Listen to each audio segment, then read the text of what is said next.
lesson 19, Nadishadana Pranayama. Let's first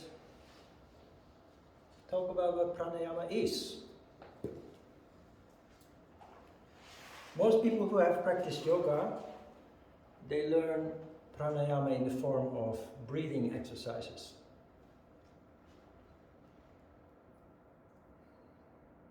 There is a problem there, because the Hatha Yoga Pradipika describes 9 different pranayama exercises, starting with Nadishadana Pranayama, which is it literally means cleaning or purification of the nadis, which are the energy channels.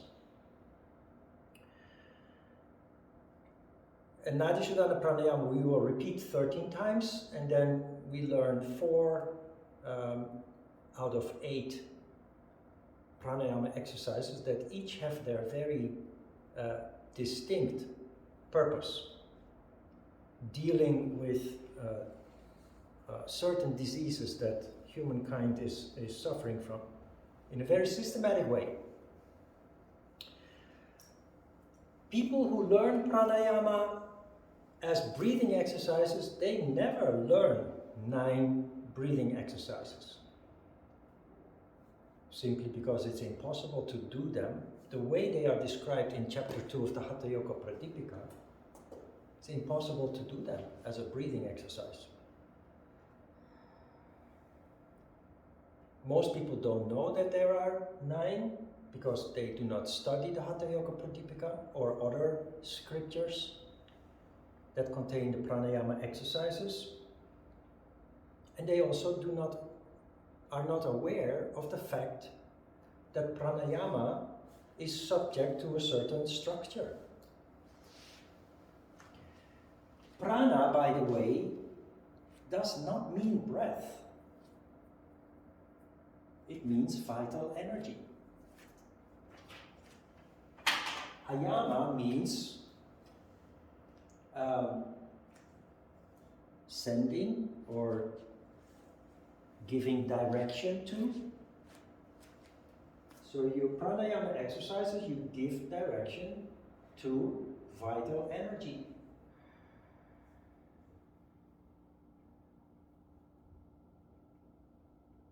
Now, the structure of pranayama is inflow,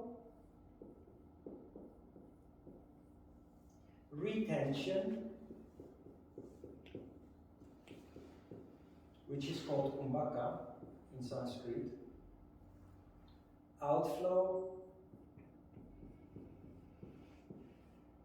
followed by another retention.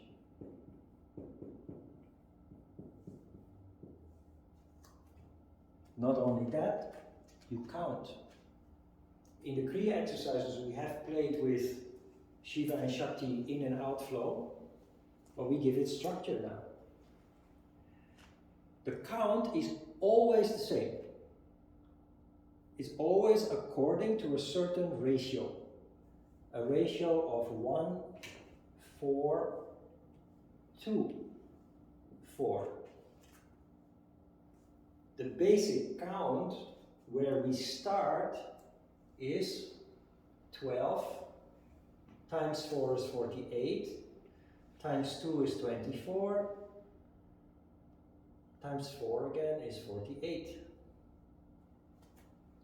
After a couple of times repeating Nadishadana Pranayama, we will then go to 16, 64, 32, 64.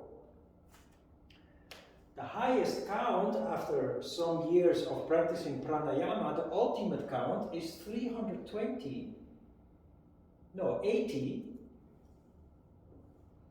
320, 160, 320.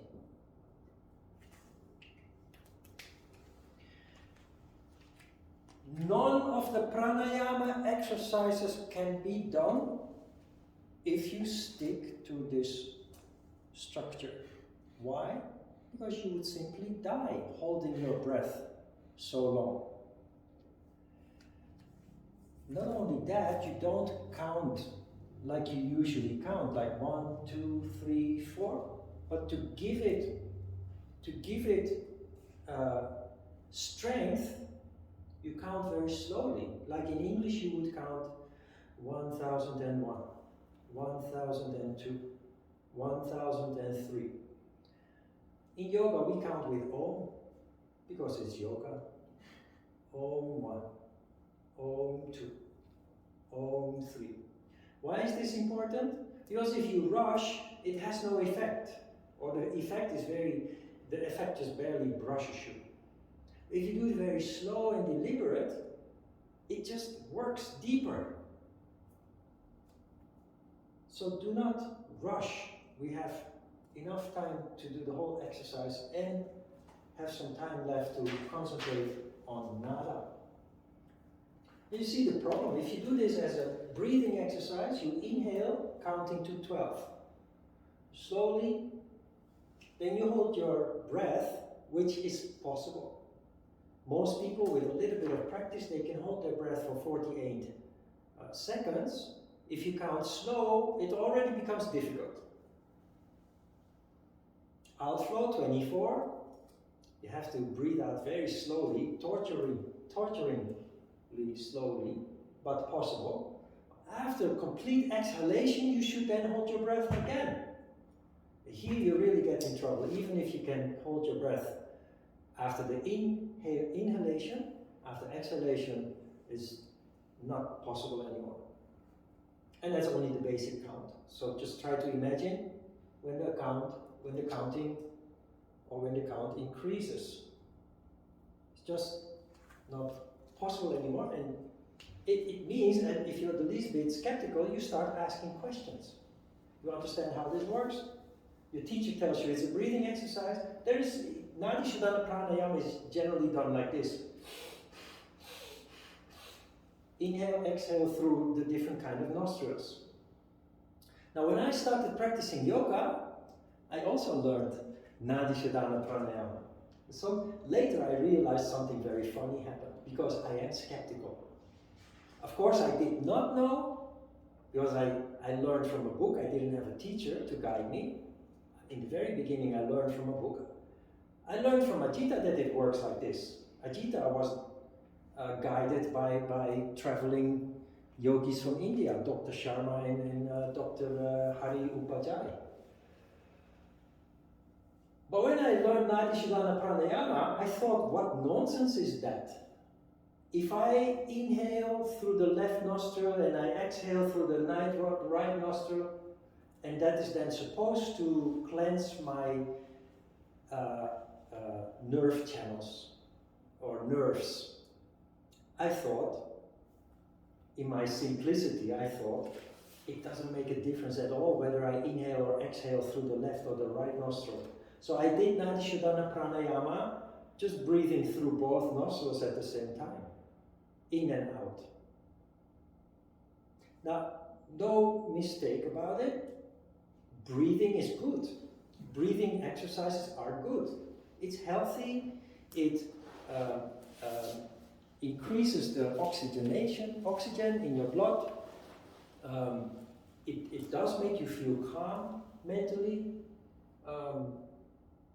So it's healthy, it's good, no mistake about that. It's the same as with asana, not done correctly, it's still a good exercise, good for health, good for people. It's just that if you do it correctly, it has a different outcome. An outcome also in line with what the Hatha Yoga Pradipika promises, with the benefits and so on.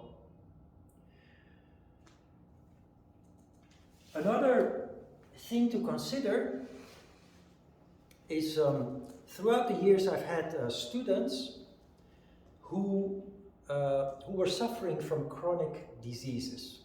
What are chronic diseases? Chronic diseases are diseases that the medical science has no cure for. So the only thing that doctors can do is give you medicine to oppress the symptoms, the pain. The two stand out very particularly. The first was when I had my studio in Itaewon. I was one day visited by a yoga teacher who in the summer was wearing a turtleneck. And she explained to me that since she was born, she suffered from atopy, skin disease, and quite a severe form, hence the turtleneck, because she had incredibly big rashes in her neck, on her arms, legs, all over her body basically. So she explained that since she was born, she suffered, always crying, wasn't able to sleep all night, so the family also always disturbed by her agony during the night. So what do you do as parents? You go to a doctor. And so they went from clinic to clinic, in the beginning established hospitals, have no solution. Doctors have no solution, so you end up trying everything, even quackery, healers, and what have you. So when she grew up and she was in her 20s, she read about yoga and she had a feeling, correctly so, that that might be the solution. So she started practicing yoga and it felt good. It did have some, but a minor effect on the atopy. So she started practicing every day. By default, she became a yoga teacher. She just became yoga teacher because she practiced yoga every day and was good at it.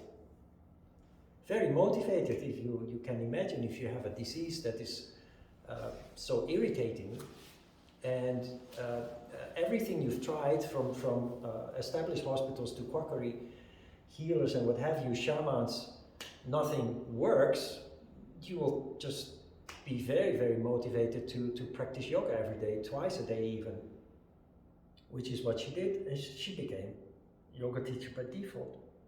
She came to Magic Pond because she read about Magic Pond and she thought that should be the next step, because yoga helped her a little bit, but she still had the rashes. They may have reduced just a little bit, marginally, but they were still there. She still needed creams to oppress the itch and what have you. Still not able to sleep a whole night without interruption, without this disturbance. And she asked me, is there something you can do? Is there something in Magic Wand that's different from other yoga schools? She already felt that from I don't know if it's our website or interviews that she had read. And I had a feeling, I feel people, and I had a feeling she was very Thomas. She spoke with a very, almost as if she was stoned, smoking marijuana. She spoke with a very drugged voice, and her eyelids were too heavy, basically almost to keep her eyes open. She was just very like just perpetually tired. So my conclusion was she's very tamas, and one thing that pranayama does is it increases your energy levels. Not just Shiva or Shakti, but both. And I learned from Ajita that most chronic diseases are caused by an overall lack of energy, both energies. And they are chronic because there is something in that person's structure, physical structure, that causes that lack of energy. So it's not because of bad food or lack of exercise, because she did a lot to be healthy, and it just wasn't enough. And so she became intrigued. She started to attend class, and before other students, you learn pranayama lesson 19, I taught her pranayama from the beginning, just one-on-one. And she started practicing twice a day. And it was just amazing. After a couple of weeks already, she came without turtleneck. And After a couple of months, she came to me on a Saturday morning before anybody else, and she looked elated, and she said, "Ron, my mom wants to send you her thanks, her gratitude, because for the first time the whole family, including me, has been able to sleep through the night without disturbing. For the first time in 30 years, she was in her early 30s. Ever since she was born, the whole family basically suffered from her condition. Now, interestingly, every time when she slackened off, it came back. So she became motivated again to pick up her practice to oppress the symptoms. So this is the thing, huh? It is a chronic disease, there is a reason why it is there. Pranayama doesn't solve it, but it makes it for 95% brings it under control. She has to continue practicing, because if she doesn't practice, the reason why she thinks, and doctors think, that she's lacking so much in energy is because she was born missing one of her lower back's vertebra. And very typically, she had very long legs and a short upper body. Another student later here in the studio in the World Gym in Yoido, Vietnamese lady, kind of the same story, suffering from early onslaught of rheumatism, and particularly rheumatism to the spine. And she was in her early 30s, too young to suffer from rheumatism. Rheumatism is also caused by overall lack of energy. And I had the same feeling with her. And it was much more obvious also. She was very depressed, very dark. And as a result of that, also personally, very cynical, very harsh. Because she was suffering. And she told me that, like the other student, she's been practicing yoga for years. So very flexible, very skillful. And it did help her a little bit, but not so much that she could stop taking her medicine. She got very heavy painkillers to make life livable. And she was the wife of a diplomat with 3 boys, young boys, children. So busy life, high pressure, busy, not only because of the husband, but also 3 kids to raise. So she told me, I just dread going to sleep at night. And I scratched my head and I said, wow, strange. It seems to me that you dread waking up. But she said, that's exactly why I don't want to go to sleep, because I know that I have to wake up again. Because every day is suffering, every day is so difficult to go through. And like the other student also, she had this sense that Magic Pond may have just this little bit extra to offer that I haven't been able to find so far. And she's saying, I taught her pranayama before the other students in the course learned it at lesson 19, and an incredible transformation took place. She became from a dark, depressed, cynical person to, she just started dancing and fooling around and joking and always full of joy and laughter and pranking, especially me as a teacher, pranking me, joking, just amazing. So from day to night. And she could stop taking those heavy painkillers that made her pain manageable, but that had many side effects that also were not very pleasant, that basically totally destroyed her joy of life. I'm still in contact with her, and it's just amazing how she turned everything around by learning pranayama. Not yoga. She had been doing yoga for years, had become very good at it also, at least the asana part. But it is the pranayama that really that did the trick. That added this little extra that allowed her to live a normal life. And same story, because she's busy.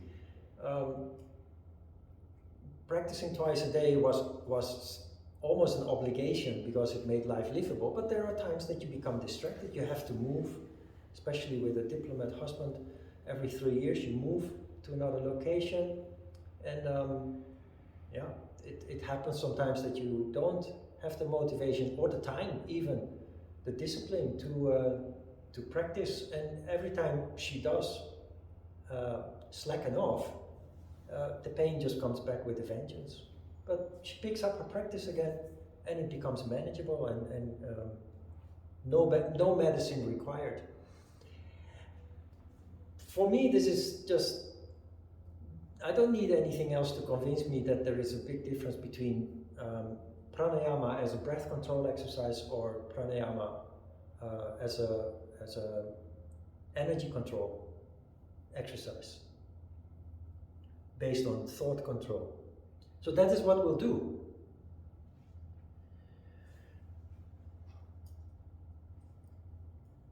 Most of the information that you find here, we talked about when we discussed prana in lesson 12, but also what you find there is described in the Hatha Yoga Pradipika. So we will read from the Hatha Yoga Pradipika, chapter 2, Sutra 1. So this proceeds Kriya. After chapter 1, where you have laid the foundation with learning a little bit about the history of yoga and asana practice, and creating the proper conditions in which your practice will be most effective, where your practice will flourish. Some dietary guidelines also. So you have laid the foundation with chapter 1. Chapter 2 then says you've laid the foundation, you are ready to go to the next stage, which is energy control. So chapter 2, Sutra 1 says, the yogin, having perfected themselves in the asanas, should practice pranayama according to the instructions of their guru, with their senses under control, conforming to a beneficial and moderate diet. The moderate beneficial diet we will come to after the introduction of the pranayama. We will go to chapter 1 and read the whole chapter together. So you've laid the foundation. Now it's time to practice pranayama, but every time a new technique is introduced, there is a phrase that says you must learn this under the guidance of a teacher, of a guru, of a siddhi, a siddha. That is important because yoga is a science, a practice that must be learned under the guidance of somebody who is initiated, somebody who knows the secrets of yoga and who knows the meaning behind the symbolical language of the sutras. Senses under control means you have learned concentration meditation by now. You're able to canalize your energy, to gather mental strength in order to direct energy. Sutra 2, when the energy wanders, the mind is unsteady. When the energy is still, so is the mind still, and the yogin obtains the power of stillness. Therefore, the energy should be restrained. The suggestion here is that you have learned meditation, concentration meditation, but it's still a little bit noisy. It's still a little bit uncontrolled. Because when the energy is restless, naturally the mind is restless too, as a reflection of that. Pranayama, therefore, will enhance the quality of your meditation. And this is how your yoga practice is going to be structured. You start with asana, followed by pranayama, and then you concentrate, meditate. Why in this order? Because asana aligns the energies physically. You start with the most gross part of your body. Then when you practice asana correctly, standing still in asana, in silence, you are already aligning your energy. You are already bringing a certain sattva over you, which you then reinforce by the practice of pranayama, which then allows you to have a more intense, more focused meditation. So it has to be done in that order, because one reinforces the next, which then reinforces the next.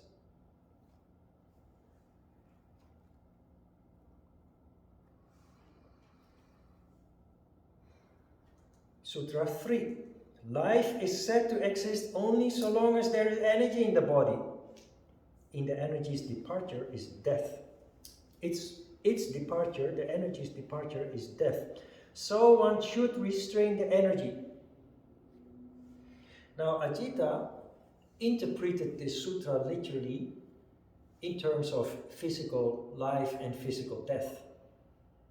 But life here is spiritual life,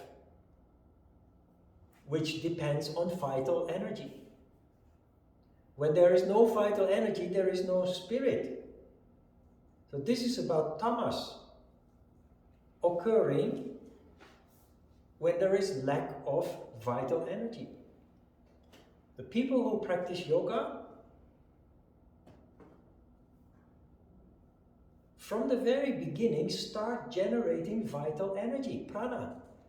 Already when you practice asana, this is happening, and you can feel the difference.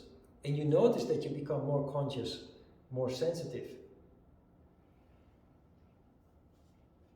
Life and death, almost all the sutras where I have found these concepts of life and death, if you contemplate what the author is trying to convey, it's not about physical life and death. Our physical life is limited. Whether we practice yoga or not, we will die within 100 years. Everybody will, including people who practice yoga every day. So it's not about that. It just cannot be about that.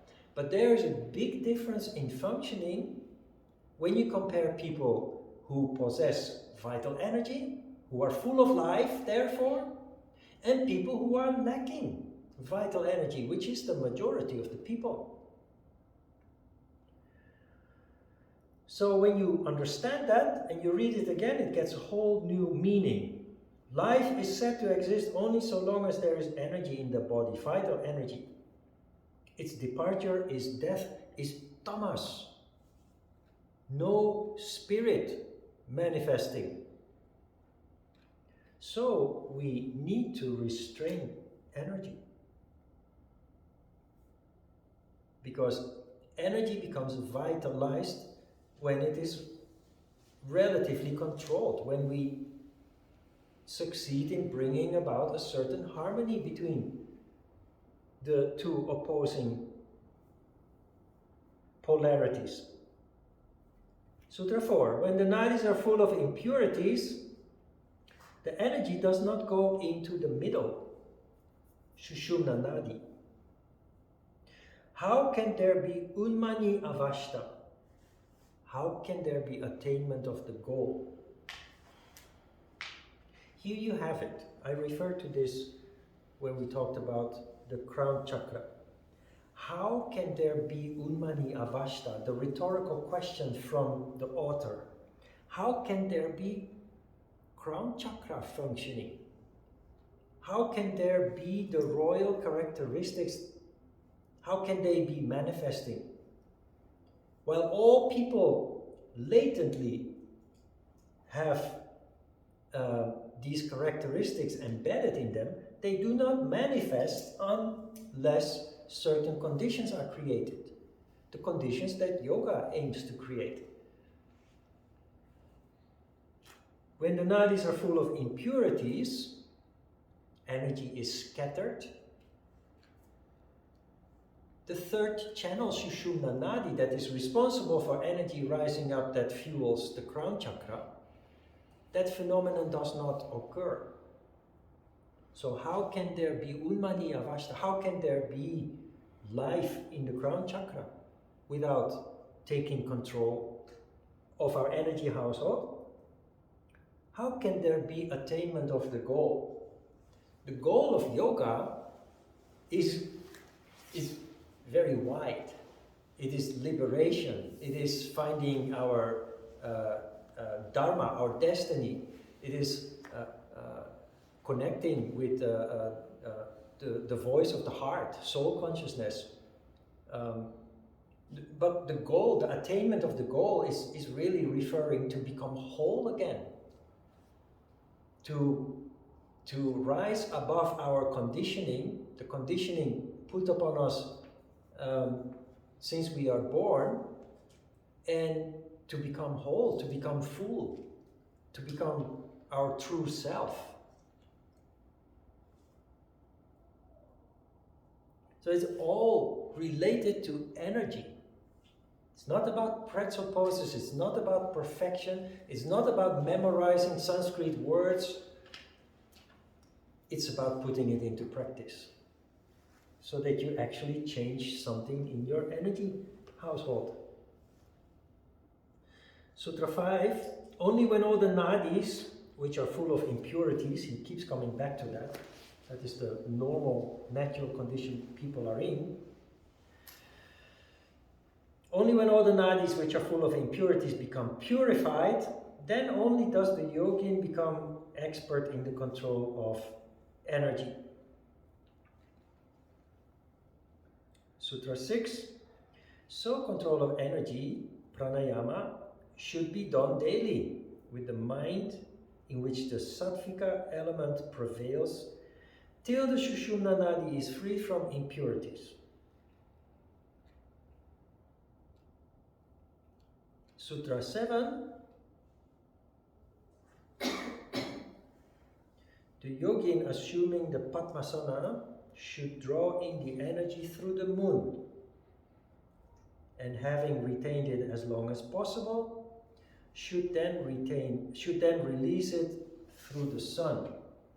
This is the first step of pranayama done according to the structure that I put on the board. You remember what sun and moon means?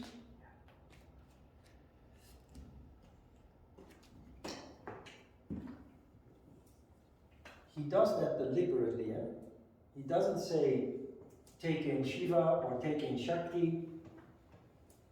He speaks in riddles so that if you do not have proper guidance, you will not understand how it works. Same as with the Kriya exercises.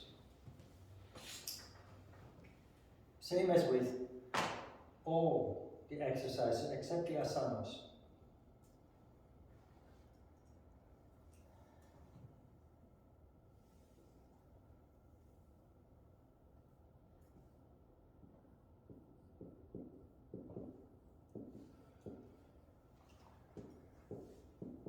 Chandra Bindu, that is the moon or the moon gate.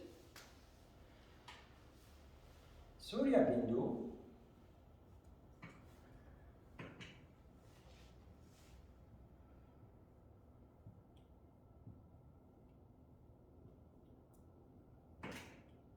that is the sun.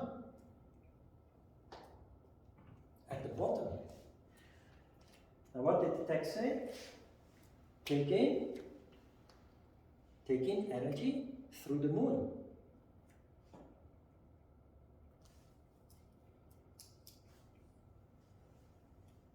So in between, of course, you have the chakras.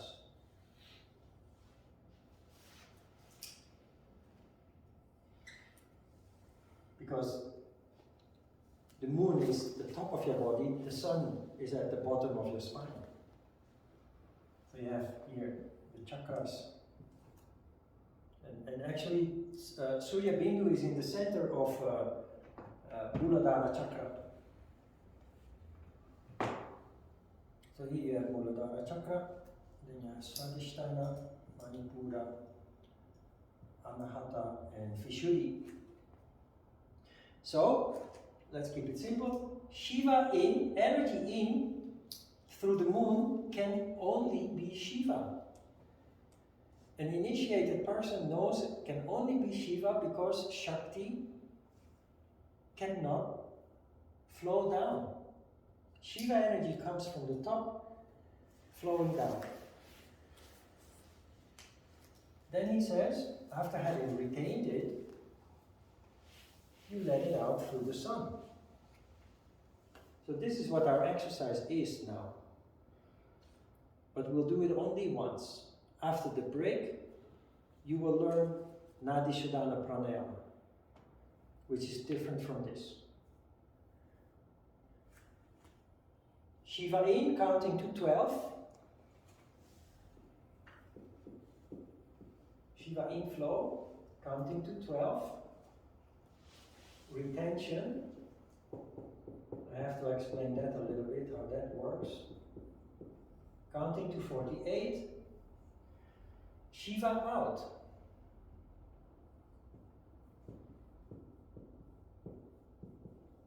Counting to 24. And then the last retention. Counting to 48.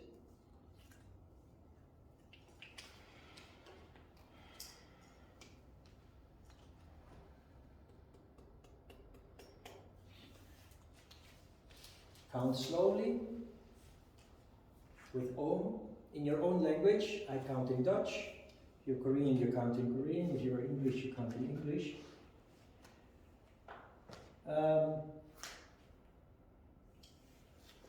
Retention.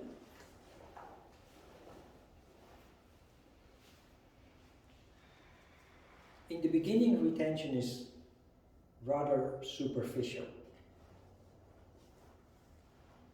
But we will come across a sutra at some point that in which Svatmarama says that the retention occurs spontaneously.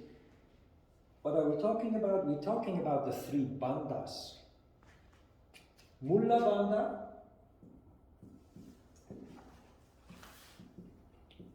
you see the word mulla, which is a root. That is a bandha. A bandha is a block. In Muladhara chakra. How I learned it was to squeeze the pelvic bottom muscles. What I found out later, based on doing it 1,000 times or more, is that it is very subtle and it's already happening before you know it. It's not a squeezing of the muscles. But in the beginning, it is important that you, in the retention, that you are conscious of your pelvic bottom, because that is where Surya Bindu is located. Many people have no consciousness there because of anxiety issues, because of fear issues, which is our deepest instinct of survival. So very natural. The other bandha is Jalandhara, which is the easiest of the three. Jalandhara bandha is what we call the throat lock. Mula Bandha is the root lock. Jalandhara Bandha, in the beginning, you do physically by stretching up the back of the neck and tucking in the chin.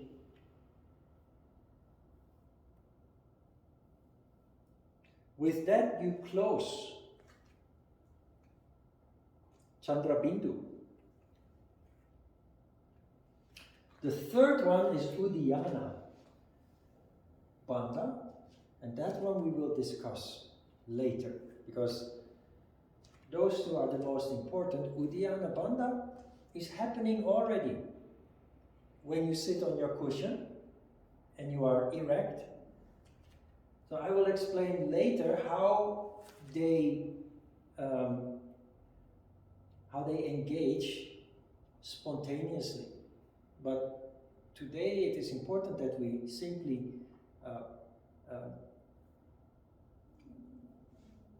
by paying attention to Mula Bandha and Jalandhara Bandha, that we become aware of the physical aspect of it. Then next week I will explain how they are working, how they're engaging spontaneously. So that third one is called Uddiyana Bandha. They are in the handout, but you see in the handout also that Uddiyana Bandha is not described in detail.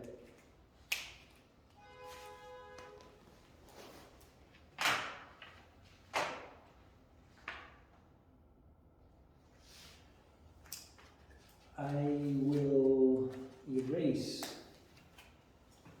this.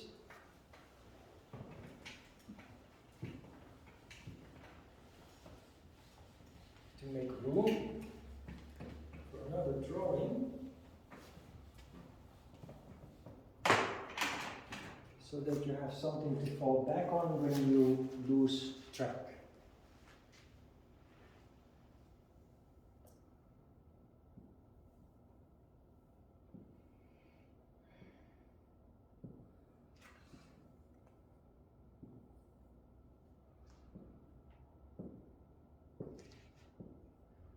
So you sit, the sutra says that you sit in Padmasana.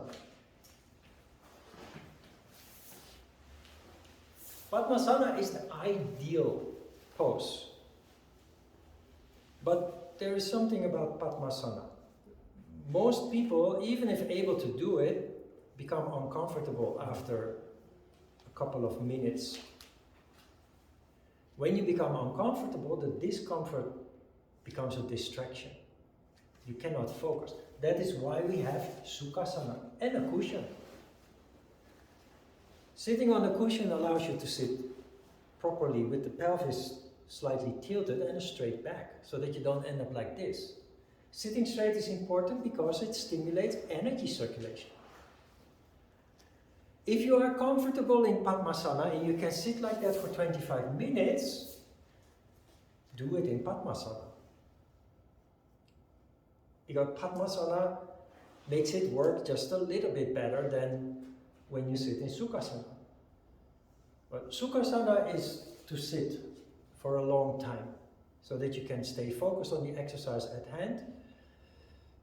Most people, even when able to sit in Padmasana, they will become uncomfortable, and that discomfort distracts. So, just so you know, you can choose whether you sit in Padma or Sukhasana. The exercise is this: Shiva in, energy in,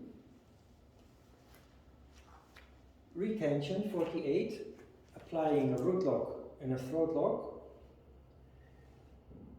Shiva out 24. At the bottom of the spine is Surya Bindu. In the center of Muladhara Chakra, Shiva out, counting to 24, and you finish with a retention. And when you're done, you concentrate on Nada the remainder of the time. This will take you, if you count not too fast, This should take you around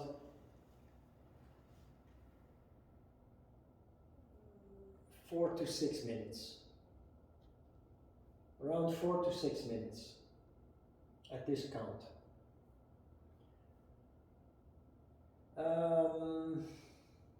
There's something else I wanted to tell you. Oh yeah, of course. Yeah, go ahead. So, is it okay to repeat it? No. No. Okay. No. Practice tapas, austerity. Just once. But when you do it, do it with your heart and soul. Do it with full intention. Try to avoid this becoming a mechanical thing where you just count and you just try to actually. This is why you learn the Kriya exercises. Swallowing a piece of cloth, expelling water through the anus. Try to vividly imagine energy coming in through the top and energy going out through the bottom. Just do it only once, and do it thoroughly. I will leave this on the board, so if you lose track, or you can look at your notes, or just have a look at the board. It's a little bit, in the beginning it's easy to lose track. Don't worry, just open your eyes, have a look. Pick up where you lose it. It will become routine. Okay?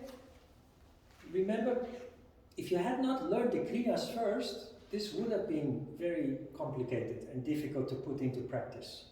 It is because of the Kriyas. The Kriyas are the bridge between Asana and Pranayama. That's why the Kriyas are important. Okay?